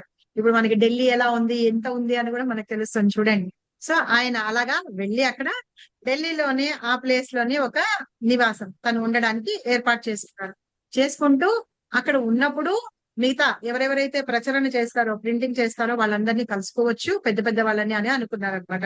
అనుకుని అక్కడ ఒక ఆలయ ధర్మకర్త ఉన్నట్టు ఆయన దగ్గరికి వెళ్ళాట. అక్కడ చాందీ చౌక్ లో దగ్గరలో ఒక రాధాకృష్ణ మందిరం ఉండేట. ఆ మందిరంలో ఒక గది తీసుకున్నారట, ఫ్రీగా ఇచ్చారట. అది తీసుకొని అక్కడ ఉంటూ అక్కడ ఆ ప్రాంతంలో చుట్టూ ఏంటంటే దాన్ని ఏమంటారో చిప్పివాడ అంటారట. అక్కడ ప్లేస్ లో అంతాను అందరూ హిందువులు ముస్లింలు అందరూ కలిసి అక్కడ ఉంటూ ఉంటారట. ఇంకా బృందావనానికి ఈ బృందావనంలో లేకపోతే ఢిల్లీలో ఉంటూ ఆయన అక్కడన్నా ఉంటూ ఉంటారు. అక్కడ ఒక చోట ఒక రూమ్ తీసుకున్నారు కదా, చౌకగా ఒక రూమ్ తీసుకున్నారు కదా, ఆ రూమ్ అలాగే పెట్టుకుని ఉన్నారు అనమాట. ఇక్కడ ఢిల్లీలోకి వచ్చి ఇక్కడ రాధాకృష్ణ మందిరంలో ఒక చిన్న రూమ్ తీసుకున్నారు. ఇక్కడ ఉంటూ అక్కడ ఉంటూ ఇక్కడ ఉంటూ తన పనులు చేసుకుంటూ ఉండొచ్చు అని అనుకున్నారు. ఎప్పుడైతే ఇలాగ ఆలోచన వచ్చిందో, ఏదో వచ్చిందో చాలా ఉత్సాహం కూడా వచ్చిందట. ఉత్సాహం కూడా వచ్చి కొన్ని ప్రదేశాలకు తిరిగి విరాళాలు తీసుకుంటూ డొనేషన్స్ కూడా కలెక్ట్ చేసుకుని బ్యాక్ టు గాడ్ హెడ్ పత్రికని అది నడుస్తూనే ఉందన్నమాట. అది చేస్తూ శ్రీమద్ భాగవతానికి అనువాదం రాయడం మొదలు పెట్టారనమాట. ఆ వ్యాఖ్యానం అంటే పర్పట్స్ అవి రాయడం మొదలు పెట్టారట శిలా ప్రభుపాద. సో నెక్స్ట్ వీక్ ఎక్కడ వరకు వచ్చారు, ఏం చేశారు, ఏం చదివించారు, అంటే ఏమేం రాశారు అనేది మొత్తం మనం వచ్చేవారు అంటే మండే చదువుకున్నాము. ఓకేనా? Thank you very much. Hare Krishna. నేను ఎవరినైనా మిస్ చేశానా చదవని వాళ్ళని? Thank you so much. Hari Hari Bol. Hari Bol మాతాజీ. సో శిల ప్రభుపాదికి జయ చెప్పాలి మనం. అలాగే మనం ప్రభుపాద్కి జై. ప్రభుపాదికి జయ.